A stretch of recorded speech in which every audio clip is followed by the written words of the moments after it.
Are you unhappy with the different communication styles in your team? Some people respond instantly on chat. Some people take their sweet time. Are you annoyed and slowed down by waiting for somebody to pick up your merge request or code review? Are you dealing with a lot of context switches, jumping between unrelated features chaotically? Does your team communicate with other teams in the organization via completely different channels, email, Slack, all different? A team agreement can help alleviate these issues. In this video, I have 5 tips and 2 examples to help you get started with it. Let's get into it. Let's quickly talk about the purpose of a team agreement. A team agreement is simply a written list of things that you've agreed upon as a team. When you start writing things down, you have to agree on words, you have to pick a definition, and you have to agree on something. The moment you start doing that, you end up in a situation where you have to make less assumptions. Take the ways of working. You have your stand-up, your daily scrum, always at a specific time.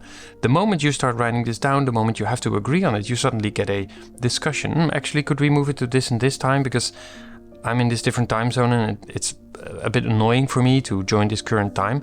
Can we do this and this? Then you have to agree on a new time. Now you've had this discussion, you've made a decision, you've written it down. A team agreement only makes sense when everybody contributes to it and everybody agrees with the results. The whole team should be a signatory to the team agreement, so to say. This means you have less assumptions and less differences of interpretation on your ways of working. And believe me, they happen a lot. Besides having agreed on a clear process, your ways of working are written down. A team agreement is very useful for other things like onboarding. The moment somebody joins your team, they can read this one small document and they are up to date with the whole process. Another area is where your team has interaction with other teams in the organization. If you have to think about how you want to interface with the rest of the organization, you can start answering questions like who will do this kind of interfacing? What medium, what channel? Is it Slack? Is it email? Do we have Jira for it? How do we want to achieve this kind of communication so that we're not slowed down, for example, by that we're not continuously getting bombarded with questions from everywhere. No, we want to funnel this so it doesn't cost us time. And these kind of optimizations you can think about in a structured way. And when you have to write it down, you have to agree on something. My first tip is to put the team definition in your team agreement. And these are the basics, like what's your team name, who's on the team, what are their locations, working hours, time zones, that kind of thing. Most teams are remote teams, or at least partially remote nowadays. So it's important information. Then move on to your team mission or your team responsibilities. Are you working on a single app? Are you working on only the UI part of that app? Do you own another module like a microservice on that app?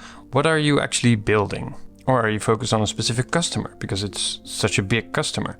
Or are you focused on a specific area in the world? This is our Southeast Asia team. Or a specific user persona that is big enough to warrant its own team. Now, in an ideal world, you would have, in DDD, domain-driven design terms, you would have a team that is responsible for a single bounded context. And in team topologies terms, this would be, your team would be aligned to a single value stream. When you are in such a situation, specify what this bounded context or this value stream is in your team agreement. So it's super clear for everybody what's going on there. If this is not the case and you are centered around a microservice or an app or a UI or a persona or whatever is going on, specify it. So it's clear for everybody, this is our focus and this is not our focus. It's really important to have a team definition because it gives you clarity of purpose and responsibility.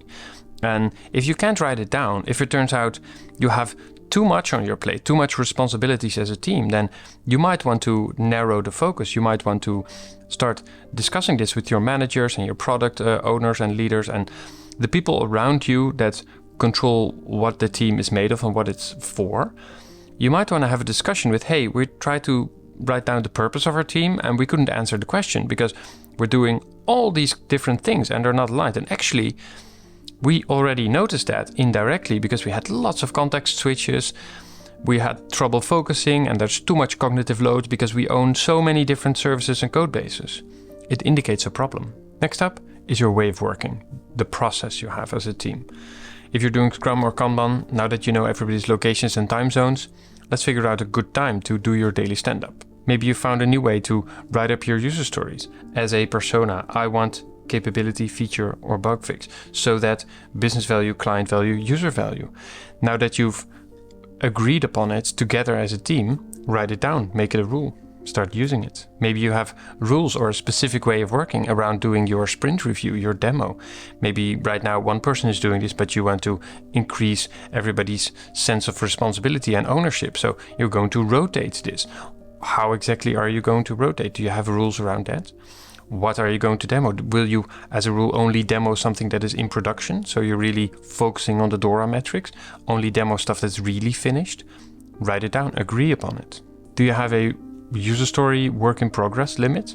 The number of user stories in progress at any time can never go over 3, for example. This is something that you want to write down. Do you have a definition of ready, a definition of done? These kind of documents belong in a team agreement. Another one is version control. Do you have a specific way of using Git? What's your branching strategy? Do you have rules around naming commits and branches? Do you maybe use conventional commits or another naming scheme? Write it down.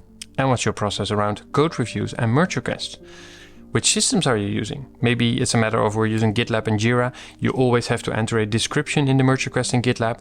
Then you have to send the link to that merge request in a one-on-one message or in this specific channel in Slack to the person who is going to do your merge request review. Writing these things down makes a lot of sense. Again, you have to agree on what the process is, so it will be the same for everybody. You know what to expect, and this will speed you up. My next tip is to come up with rules around communication and write them down in your team agreement. And this all starts with the channels. Which channels are you using? Do you avoid email at all costs? Do you use chat for specific reasons in a specific way? Do you use a lot of direct messages, and are you okay with that? Do you want to evolve into more structured channels with a very specific and clear name? Who is in those channels? What's the purpose of those channels? Do you not want a certain type of message in that specific channel? Do you have private channels? Are you in a situation where you want the Slack status, so everybody's user status, to really mean something? Whether you can see on somebody's profile, are they online, are they do not disturb, or are they away?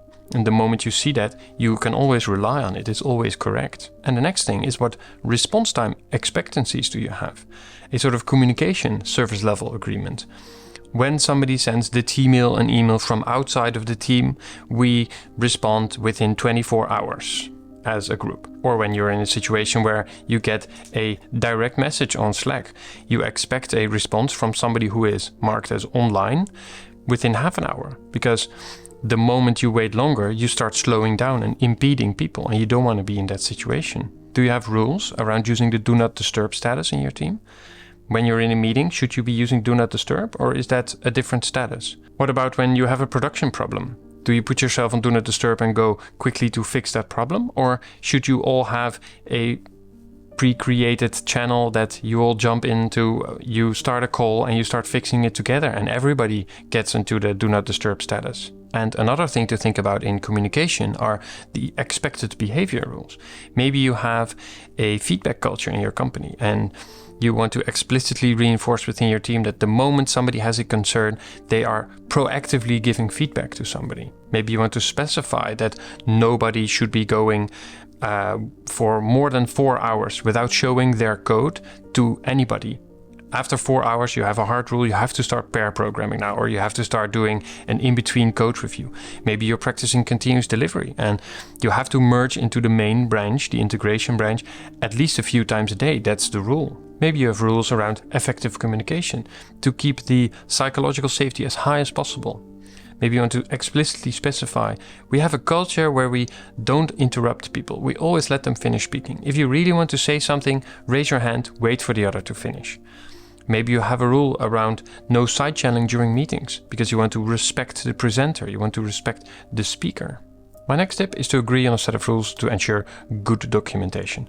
I've talked about documentation before. There's 5 principles that I think are really nice to add to your team agreement. Relevant. Our docs are written for a very specific goal, and that goal is stated in the first few lines of the document. Documentation should be timeless. When documentation or part of it is out of date, we delete it. We don't update it, because then we get into this loop where we need to keep updating it. Documentation is tested. Make people work with it. Say you have a specific document for onboarding. Make somebody onboard themselves completely alone with only this document. See what questions they come up with. That is the kind of feedback that makes documentation tested. Take that feedback, update the docs. It's centralized. All documentation should be in one location, whether it's Git or Confluence, doesn't really matter on the long run, as long as everything is in that one place. That means whatever location you pick, it should support drawing diagrams in there as well, because otherwise you will not have the source documentation all located in the same place.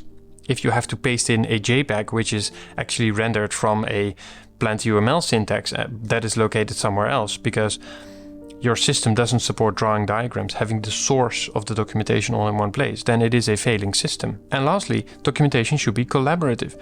Everything that is written is being also reviewed via a merge request. Everybody can contribute to the documentation. Again, I've talked about these before, I won't go into further details, but agreeing on these things and writing them down as these are the 5 rules or principles that we have around documentation in your team agreement makes a lot of sense, because then everybody knows whenever they work on documentation, this is how I do good documentation. And tip number 5 is to have rules around meetings, to be respectful for everybody's time.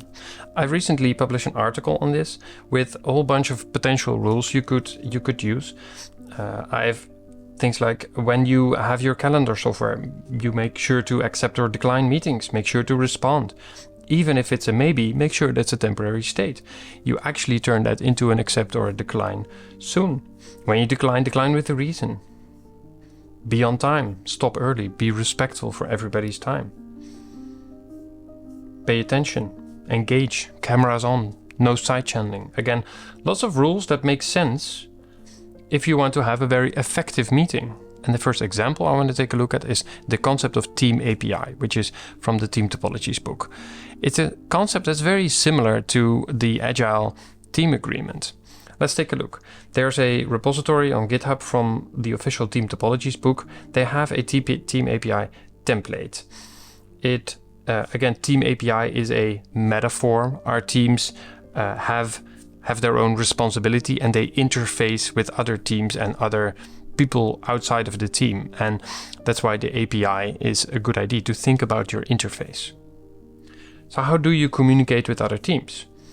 The Team API template basically says you have to fill in these things, then you can list the teams you want to interact with, the teams you want to interact with potentially in the future. But they have a lot of overlap. Again, team name, team focus, type of team. This is a Team Topologies exercise specifically. Are you part of a platform? Do you provide a service to another team? What is your mode of communication?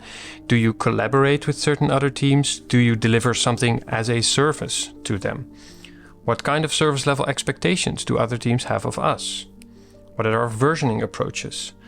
What channels do we use for Slack or another chat tool? I like this template because it has a lot of overlap with what I've discussed up until now. Another example I like a lot is from the Atlassian blog. They have an article on how to write team agreements for remote or hybrid teams. And they specify quite a few examples here. We work roughly between this time, again, timing is discussed. We document strategies, plans and decisions in Confluence. We use Slack for quick questions and updates. We use email as little as possible. When we close a Jira ticket, we add notes so that we know how the work was done for future reference. This one's very nice. We treat failures as shared and systemic. No finger pointing or scapegoating. A very high value, I think very important value for high psychological safety in a team. We celebrate our wins with donuts when we're together, or donut-related gifts in our Slack channel when we're apart. We start each team meeting with 5 minutes of casual chatter or an icebreaker. Again, for remote or hybrid teams, very important for team culture. Headphones is do not disturb. And the last value I like a lot as well, we seek to understand and then offer feedback. Again, this is just for inspiration. Make it your own. I think it's very important to find a way to write your team agreement in a way that is uniquely yours. And that's it. I hope this was helpful. I hope you liked it. If you have any thoughts or you have a request for a specific video in the future, let me know in the comments and subscribe. Thank you very much for watching.